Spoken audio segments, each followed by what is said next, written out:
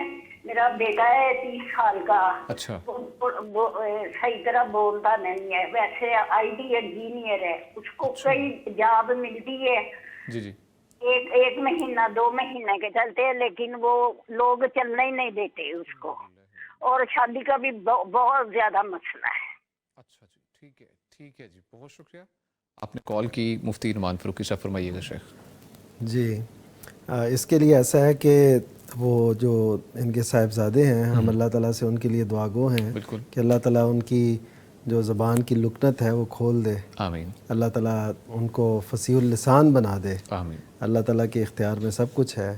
ان کی بات بالکل واضح ہو، سمجھ آئے، اور ان کی جو مشکلات ہیں وہ اللہ تعالیٰ دور فرما دے. آمین. تو وہ خود بھی ایک دعا کریں، وہ جو سیدنا موسیٰ علیہ السلام کی دعا ہے، رب اشرح لی صدری ویسر لی امری واحلل عقدۃ من لسانی، کہ میرے سینے کو کھول دے اور میری زبان کی گرہ جو ہے وہ بھی کھول دے. جی. تو یہ خود بھی اپنے لیے دعا کریں، اور ہماری محترمہ خالہ یہ بھی ان کو ایسے ہی ان کے لیے دعا کریں، اللہ اس کی زبان کی گرہ کھول دے، تیرے اختیار میں ہے سب کچھ. تو یہ حل ہوگا. تو پھر وہ دیگر جو مسئلے ہیں نا، یعنی لوگ اصل میں دیکھیے کہ ایسا کوئی جسے ہم کہتے ہیں اسپیشل پرسن، یا کسی کو کوئی بیماری ہے، کوئی ایسی پرابلم ہے، تو اس کا ساتھ دینے کی بجائے دیکھیں اس کو مذاق کا نشانہ بناتے ہیں. یہ جو چھوڑ کے آ رہے ہیں نا وہ، یعنی وہ یہ نہیں ہے کہ وہ اس کے کیلیبر نہیں ہے، بلکہ وہ چھوڑ کے اس لیے وہاں پہ لوگ تنگ کرتے ہوں گے، نقلیں اتارتے ہوں گے، تو وہ بیچارے تنگ آ کے میں کیا کروں، وہ بھی چھیڑ رہا ہے، یہ بھی کر رہا ہے، تو اس طرح وہ پریشان ہنستے ہوں گے ان پہ. تو دیکھیں اللہ تعالیٰ کی کسی آزمائش پر لوگوں کا ہنسنا، حقیر سمجھنا، یہ بھی تو منع ہے نا شریعت اسلامیہ کے اندر. عزت کا دفاع کرنا ہے ہمیں. کسی میں اگر پرابلم ہے، اللہ نہ کرے اس میں ہو جائے، جو ہنس رہے ہیں تو وہ کیا پھر کہاں جائیں گے.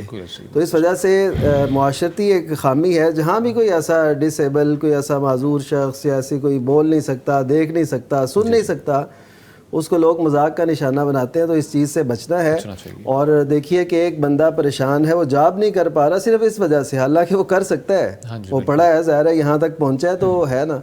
تو اللہ تعالیٰ ان کی مدد کرے، اور اللہ تعالیٰ ان کو جاب بھی دے، اللہ تعالیٰ ان کا رشتہ بھی کرائے، اور یہ دعا بھی کریں. اور ساتھ ساتھ ہم ان لوگوں سے بھی جو ان کی پریشانی کا باعث ہے ان کو بھی نصیحت کریں گے کہ جہاں بھی آپ ہوں، اگر کوئی دیکھتے ہیں کہ ایسا اسپیشل پرسن، کوئی معذور فرد کوئی ایسا ہے، تو اس پہ ہنسے نہ، بلکہ یہ شکر ادا کریں کہ اللہ کا شکر ہے. وہ جیسے حدیث میں آتا ہے کہ الحمدللہ الذی آفانی مب ابتلاک بہ وفضلنی علی کثیر ممن خلق تفضیلا. یہ دعا پڑھنی چاہیے کہ اللہ کا شکر ہے کہ اللہ نے جس میں آپ کو مبتلا کیا. یہ بھی سنا کے نہیں کہنی.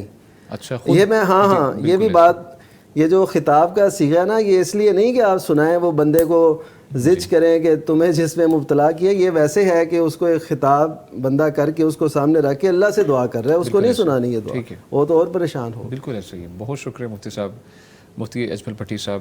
ابو بکر ابو ذر لکھتے ہیں جی السلام علیکم، کیا چھپکلی کو مارنے کا ثواب ملتا ہے، اور اگر اس کو مارا جائے تو غسل کرنا لازمی ہے؟ اس کو مارنے کے بعد غسل کی کیا ضرورت ہے بھائی؟ یہ ایک سمجھ نہیں بات. چھپکلی ایک ایسا جانور ہے جس نے ابراہیم علیہ السلام کو جب کافروں نے آگ میں ڈالا تھا جی جی. تو یہ پھونکے مارتی تھی. اچھا ٹھیک ہے. حالانکہ اس کی پھونک سے وہ آگ کیا تیز ہوگی، جو پہلے اتنا بڑا الاؤ تھا کہ لکڑیوں کا بہت بڑا ذخیرہ کر کے انہوں نے آگ جلا کر اور ایک رسی پر باندھ کر ان کو پھینکا تھا. جی جی. اتنی قریب جانے کی جسارت نہیں کر رہا تھا، اتنی تیز آگ تھی. تو اس کی پھونکا سے وہ کیا تیز ہوتی، لیکن بدقسمتی اس کی شرارت. تو اللہ کے نبی صلی اللہ علیہ وسلم نے حکم دیا ہے کہ جو اس کو نشانہ باندھ کر مارے اور ایک ہی وار میں مار دے، اس کو 100 نیکیاں ملیں گی. اللہ اکبر. اور جس کا نشانہ چوک جائے اور 2 وار کرے، دوسرے وار میں مارنے میں کامیاب، اس کو کم نیکیاں ملیں گی. اچھا ٹھیک ہے. تو جیسے جیسے وار زیادہ ہوتے جائیں گے نیکیاں کم ہوتی جائیں گی. تو اس کو نشانہ باندھ کر آگے سے چہرے کی طرف سے ماریں تو جلدی مار جاتی ہے. اچھا ٹھیک ہے. اور مارنے کے بعد اس کو باہر پھینکیں تو آپ کے ہاتھ پہ کچھ نہیں لگا، آپ کے جسم پر کچھ نہیں لگا، غسل کرنے کی ضرورت نہیں. بالکل ایسے ہی. ٹھیک ہے. اور اگر آپ نفاست ہے کہ آپ نے جو ڈنڈا پکڑا ہوا تھا وہ گندا تھا تو ہاتھ صابن سے دھو لیں بس. اچھا ٹھیک ہے. اتنا کافی ہے. ٹھیک ہے جی. بہت شکریہ مفتی صاحب. نعمان فاروقی صاحب، پوچھا گیا ہے کہ کیا ایک مسلمان بزنس مین اپنے برانڈ کی بڑھوتری کے لیے خلاف حقیقت تبصرہ لکھوا سکتا ہے؟ جی، یہ جو اپنے کسی برانڈ کا یا کسی بھی جو پروڈکٹ ہے اس کا ایسا تعارف کرانا جو حقیقت پر مبنی نہ ہو، یعنی اس پہ کوئی جملے ایسے لکھوا دیں کہ دنیا میں پہلی بار، یا ایسی کوئی بات کہ جو حقیقت پہ مبنی نہ ہو، یا آپ کو اس پورے علاقے میں ایسا نہیں ملے گا حالانکہ ساتھ والی دکان پہ موجود ہو، یا کوئی بھی ایسی چیز. بالکل ٹھیک ہے. تو کوئی بھی ایسی چیز جو خلاف حقیقت ہے، جس میں دھوکہ ہے، وہ الفاظ میں ہو چاہے وہ لہجوں میں ہو، جو بھی ہو، تو وہ دھوکہ ہے. تو دھوکے کی کسی بھی شکل کو اسلامی معاشرے کے اندر رواج دینا یہ مسلمانوں کا طرز عمل نہیں ہے. وہ مشہور حدیث ہے، لوگوں نے لکھی بھی ہوتی ہے اور پرواہ بھی نہیں کرتے اس کی، من غشنا فلیس منا. تو جس نے ہمیں دھوکہ دیا، یا من غشا فلیس منا ایسے بھی ہیں کہ جس نے دھوکہ دیا یعنی کسی کو بھی، وہ ہم میں سے نہیں ہے. تو اس وجہ سے دھوکے کی کوئی بھی صورت ہو، وہ ملاوٹ کی شکل ہو، وہ مبالغہ آرائی ہو، وہ اپنی پروڈکشن کی اس طرح وہ تعارفی اس کا تعارف کروایا جائے جو اس میں نہیں ہے، تو یہ سب دھوکے کی شکلیں ہیں. جس قدر ہے اسی قدر رکھا جائے. یہ آپ عموماً یہ اعلان سنتے ہیں نا، یہ ریڈیو والے، نہ کوئی لے آئے گا تو نہ کوئی بیچے گا. تو ایسی باتیں جو ہے نا یہ ہمارے معاشرے میں نہیں ہونی چاہیے. جی ٹھیک ہے. بہت شکریہ مفتی صاحب. مفتی اجمل بھٹی صاحب، عائشہ صاحبہ لکھتی ہیں جی وضو ٹوٹ جانے کے فوراً بعد ذکر اذکار کر سکتے ہیں؟ ذکر اذکار کے لیے وضو ضروری نہیں ہے. اچھا ٹھیک. قرآن کی تلاوت کے لیے اگر آپ اہتمام کریں تو بہت اچھا ہے. اچھا ٹھیک ہے. نماز کے لیے وضو شرط ہے، لیکن ذکر اذکار نارمل کرنا ہے، ہاتھوں پر سبحان اللہ الحمدللہ پڑھنا ہے، زبان سے آپ اذکار کر رہے ہیں، تو کوئی ضروری نہیں ہے وضو کا ہونا. اچھا، آپ بغیر وضو کے بھی کر سکتے ہیں. اچھا جی ٹھیک ہے جی. بہت شکریہ. اچھا مفتی صاحب، ایک اور سوال پوچھا ہے کہ کیا نماز میں سلام پھیرتے وقت کندھوں پر دیکھنا چاہیے؟ کندھوں کی طرف نہیں، بلکہ اس طرح دائیں جانب. اللہ کے نبی صلی اللہ علیہ وسلم جب سلام پھیرتے تھے تو السلام علیکم ورحمۃ اللہ کن کو کہا جا رہا ہے؟ جو دائیں جانب لوگ ہیں. اچھا ٹھیک ہے. جو لوگ دائیں جانب ہیں یا جو فرشتے آپ کے دائیں جانب ہیں، آپ نے ان کو مد نظر رکھتے ہوئے کہا ہے السلام علیکم ورحمۃ اللہ، اور جب بائیں طرف منہ موڑیں گے تو السلام علیکم ورحمۃ اللہ. اچھا ٹھیک ہے. مطلب مکمل طور پہ کندھوں کو نہیں ہاں دیکھنا. کندھوں کو دیکھنے کی ضرورت نہیں. اچھا جی ٹھیک ہے جی. بہت شکریہ مفتی صاحب. مفتی نعمان فاروقی صاحب، احمد آئی ڈی کا نیم ہے، لکھتے ہیں جی اگر کوئی گھر میں رہ کر نماز کو جمع کرتا ہے، ظہر کو عصر کے ساتھ یا عصر کے وقت ظہر کو عصر کے ساتھ پڑھتا ہے اور مغرب اور عشاء کو جمع کر کے نماز پڑھتا ہے، تو اس کا فرض ادا ہو جاتا ہے؟ جی فرض تو یقیناً ادا ہو جائے گا.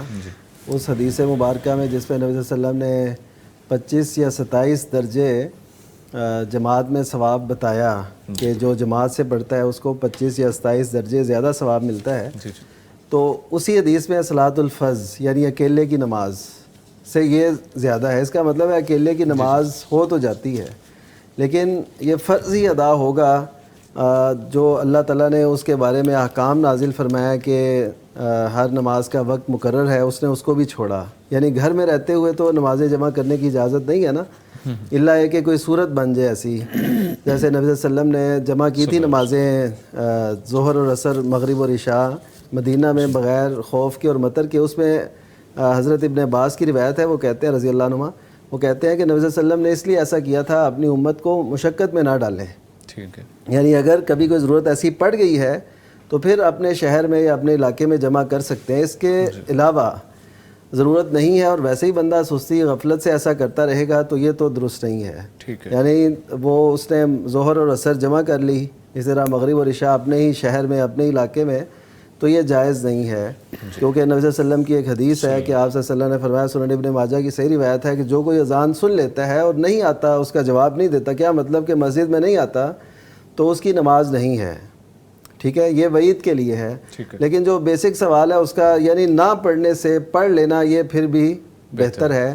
یعنی چھوڑ نہ دے وہ، ہم بس اس لیے یہ عرض کر رہے ہیں، وہ چھوڑ نہ دے، پڑھے ضرور. تو یہ کوشش کرے وقت پہ پڑھے، اور جس طرح اس کے ادب آداب ہیں، جو وقت ہے، جو اس کے تقاضے ہیں، اس کے مطابق پڑھے. یہ ہے نماز کو قائم کرنا انشاءاللہ. ٹھیک ہے جی، بہت شکریہ مفتی صاحب. کالر کی جانب بڑھیں گے جی. السلام علیکم. وعلیکم السلام. نبیلہ صاحبہ جی اکاڑا سے. جی بہن پوچھیے، کیا پوچھنا چاہیے مفتی صاحب سے؟ سر میرا سوال ہے مفتی صاحب سے. پہلے تو ان کی خدمت میں سلام عرض کرتی ہوں، اور مفتی جو ہیں اپنے شفیق صاحب جو بھٹی صاحب ہیں، ان کے تو میں پروگرام اکثر سنتی ہوں. میرے دو سوال ہیں. ایک سوال یہ ہے کہ کیا دعائے استخارہ یا استخارہ کی جو نوافل ہم پڑھتے ہیں اس کے بعد ضروری ہے کہ سویا جائے یا کوئی خواب وغیرہ ہے؟ اور دوسرا میرا سوال یہ ہے کہ میری عمر اس وقت 50 سال کے قریب ہے، اور میں نے زندگی میں ساری زندگی جو ہے وہ والدین کے حقوق کے متعلق سنا، پڑھا، قرآن پاک میں بھی دیکھا، لیکن اتنا اس میں کمی ہے کہ اولاد کے لیے والدین جو ایک مختلف رویہ اپنا لیتے ہیں، کسی کے لیے کوئی، پھر وہ کہتے ہیں کہ ہمارا یہ بچہ چونکہ غصے والا ہے، ہمیں اس سے ڈر لگتا ہے، اس لیے ہم کچھ تقسیم کرتے وقت اس کو خوش کر دیتے ہیں. دوسرا فرما بردار ہے، اچھا بچہ ہے، مان جاتا ہے. اچھے بچے کی جو بری حالت اس معاشرے کے اندر والدین نے کی ہوئی ہے، تو پلیز اس اچھے بچے کے حال پہ بھی مفتی صاحب سے کہ کوئی رحم کرے. اس اچھے بچے کے جو گھر والے ہیں نا وہ بہت برداشت کرتے ہیں، پھر وہ کتنا برداشت کریں. تو بس یہ. السلام علیکم. بہت شکریہ نبیلہ صاحب، آپ نے کال کی. مفتی اجمل بھٹی صاحب سے فرمائیے گا. جی پہلا سوال ہماری بہن کا ہے کہ استخارے کے نفل پڑھ کے سونا ضروری ہے. جی بالکل بھی سونا ضروری نہیں ہے، اور نہ ہی کوئی خواب آئے گا. اچھا ٹھیک ہے. نہ ہی کوئی بزرگ آ کر آپ کو ہاتھ پکڑ کر بتائیں گے کہ بیٹا یہ کام کر لو، یہ صحیح ہے. ٹھیک ہے، اوکے. استخارے کا مطلب یہ ہے کہ آپ اللہ تعالیٰ سے ریکویسٹ کر رہے ہیں. اچھا ٹھیک ہے. اللہ سے دعا کر رہے ہیں کہ اللہ اگر یہ معاملہ میرے دین کے لیے، دنیا کے لیے، میرے معاملات کے انجام کار کے لیے بہتر ہے تو مجھے عطا کر دے. اچھا ٹھیک ہے. اور اگر یہ میرے دین، میری معیشت، میرے معاملات کے لیے نقصان دہ ہے تو اللہ مجھ سے دور کر دے. اچھا بیسک مقصد یہ ہے. بیسک مقصد آپ نے اللہ سے ریکویسٹ کی ہے. ٹھیک ہے. اب اگر اللہ تعالیٰ کو وہ اچھا ہوا تو آپ کی قسمت میں اللہ کو منظور ہوا تو وہ کام ہو جائے گا. ٹھیک ہے. اور اگر آپ کے لیے نقصان دہ ہو، آپ نے اللہ سے چونکہ مشورہ کیا ہے، تو اللہ لازمی آپ کو اس سے بچا لے گا. اچھا کام ہو جائے گا یا دل میں کوئی بات آ جاتی ہے؟ دل مطمئن اس کے بعد ہے نا، استخارہ کرنے کے بعد آپ اس کو کام کو کریں کہ نہ کریں. اچھا ٹھیک ہے. اگر آپ کا دل کا میلان ہو گیا کہ یہ کر لینا چاہیے، دل مطمئن ہے، ہاں جی، اور جب آپ کرنے کے لیے جا رہے ہیں تو آپ کے لیے راستے کھل رہے ہیں تو آپ کر لیں، اور رزلٹ اللہ پر چھوڑ دیں. رزلٹ اچھا ہی ہوگا. اور اگر آپ وہ کرنے جا رہے ہیں اور آپ کے لیے مشکلات پیدا ہو رہی ہیں، دل بھی تنگ ہو رہا ہے، تو سمجھ لیں کہ یہ اچھا نہیں ہے. بس اتنی سی بات ہے. تو باقی رزلٹ تو اللہ کے میں ہے. کبھی اللہ امتحان لینے کے لیے بھی انسان کو کچھ تھوڑا سا نقصان ہو جائے تو اللہ کی طرف امتحان ہوتا ہے. اللہ فائدہ دے دے تو یہ بھی امتحان ہے، یہ بھی آزمائش ہے کہ اللہ نعمتیں دے کر بھی آزماتا ہے اور کبھی نعمتیں لے کر بھی آزماتا ہے. تو یہ استخارے کے بعد سونا، خواب آنا قطعاً اس کی کوئی حقیقت نہیں ہے. باقی رہ گیا اچھا بچہ، تو والدین بیچارے جب بوڑھے ہو جاتے ہیں نا، کمزور ہو جاتے ہیں، اولاد مضبوط ہوتی ہے تو پھر وہ مجبور ہو جاتے ہیں. یہ نہیں ہے کہ والدین ڈنڈی مارتے ہیں، لیکن وہ بیچارے مجبور ہو جاتے ہیں. اور وہ میری بہن جو کہہ رہی ہیں کہ ہم نے علماء سے بھی سنا ہے، قرآن میں بھی سنا ہے، تو میری بہن جس طرح اللہ کے رسول صلی اللہ علیہ وسلم نے والدین کے حقوق بیان کیے ہیں، اولاد کے بھی بیان کیے ہیں. اللہ کے نبی صلی اللہ علیہ وسلم نے تو فرمایا اتقوا اللہ وعدلوا بین اولادکم، اللہ سے ڈرو اور اولاد کے درمیان برابری کرو. کہاں تک برابری؟ مال میں بھی، دینی میں اور دنیاوی بھی، چیزوں میں بھی، حتیٰ کہ محبت اور پیار جتانے میں بھی برابری.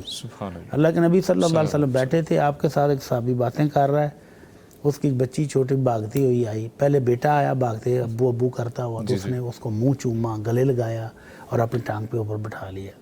تھوڑی دیر کے بعد اس کی بیٹی آئی ابو ابو کرتے ہوئے باپ کو ملنے کے لیے، تو والد نے اس کو گلے بھی نہیں لگایا، منہ بھی نہیں چوما اور ٹانگ پر بھی نہیں بٹھایا، نیچے بٹھا لیا. تو اللہ کے نبی صلی اللہ علیہ وسلم نے فوراً ڈانٹا، فرمایا حل لا عدلت بینہما، تم نے ان دونوں کے درمیان برابری کیوں نہیں کی؟ بیٹے اور بیٹی کے درمیان محبت میں بھی برابری ہے. تو اسلام نے تو سب کے حقوق بیان کیے ہیں. اب اور یہ اور بات ہے کہ اب ہم عمل نہیں کرتے ہیں. تو والدین جو والدین اس طرح کی نجائز کر رہے ہیں ان کو اللہ سے ڈرنا چاہیے.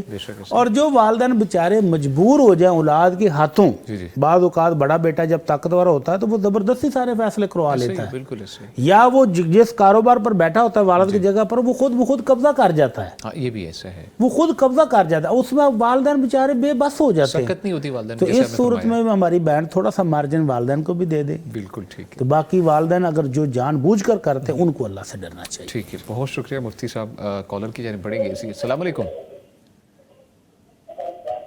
مسز کاشف نارووال سے. بہن بس ایک آپ سے ریکویسٹ ہے کہ ٹی وی کا والیوم بند کر دیجیے. مسز کاشف سن پا رہی ہیں آپ؟ السلام علیکم. وعلیکم السلام. جی مسز کاشف ہیں جی نارووال سے. السلام علیکم. وعلیکم السلام. سن پا رہی ہیں آپ؟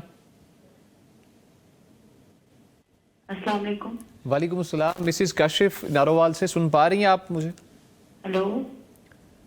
آواز نہیں سن پا رہی غالباً کسی وجہ سے. جی وعلیکم السلام. کال ڈراپ ہو چکے ہیں. مفتی صاحب جو ہمیں سوالات موصول ہوئے ہیں واٹس ایپ پہ ان کی جانب بڑھیں گے. نعمان فاروقی صاحب، پوچھا گیا ہے کہ میری شادی ہوئی مگر اولاد نہیں ہوئی. 2025 میں گھر والوں نے دوسری شادی کروا دی اور بیویوں کا آپس میں جھگڑا رہتا ہے اور زیادہ تر قصور پہلی بیوی کا ہوتا ہے. اس وجہ سے اب اس کی طرف ملان نہیں رہا، تو کیا میں اسے طلاق دے دوں اس ڈر سے کہ اس کے حقوق پورے نہ کر سکوں؟ تو گناہ تو نہیں ہوگا؟ یہ اگرچہ اولاد ہو یا نہ ہو تو اسلام دوسری شادی کی، تیسری کی اجازت تو دیتا ہے. جی. تو اس میں ظاہر ہے جو بندہ ایسا کر رہا ہے اقدام، اس کو عدل اور سارے حقوق اس کا خیال رکھنا چاہیے. لیکن اس کیس کے اندر جیسے انہوں نے کہا کہ اب جھگڑا رہنے لگا ہے اور جو قصور ہے وہ پہلی اہلیہ کا ان کے نزدیک یہ ہے.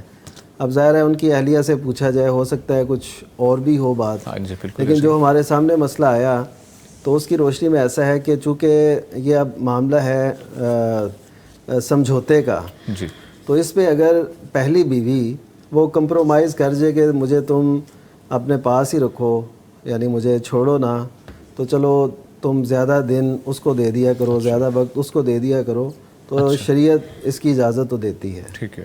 لیکن اگر اس کا یہ نہیں ہے، وہ کہتی ہے مجھے برابری کے حقوق ملنے چاہیے، جتنا ادھر اتنا ہی مجھے ٹائم دیا جائے. جی. اور وہ پھر کسی اور مسئلے میں بھی، یعنی وہ جو دوسری اس کی آئی ہے سوتن، اس کو بھی وہ حق نہیں دینا چاہتی خاوند کی طرف سے، اور رکاوٹ بن رہی ہے یا وہ اپنے کسی بھی ذریعے سے اس کا جینا مشکل کر رہی ہے، تو پھر ظاہر ہے اب چونکہ اس کا قصور ہے تو مرد کو اجازت ہے کہ وہ اس کو طلاق دے دے، یعنی وہ گناہ گار نہیں ہوگا اس صورت میں. ٹھیک ہے. یعنی دونوں آپشن ان کے پاس موجود ہیں. اگر تو سمجھوتا کر لیں تو بھی ٹھیک ہے، اگر وہ طلاق دینا چاہیں تو بھی ٹھیک ہے. اگر اس حالت میں وہ رہیں، ان کے دل کے اندر ظاہر ہے سب سے محبت ایک جیسی رکھنا یہ مشکل ہوتا ہے. جی بالکل. تو اس وجہ سے شریعت اجازت دیتی ہے جو بھی اقدام صورتحال دیکھ کر کیا جا سکتا ہے. ٹھیک ہے جی، بہت شکریہ مفتی صاحب. ناظرین، آپ کی کالز اور سوالات کا سلسلہ جاری ہے. ملتی ہیں چھوٹی سی بریک کے بعد.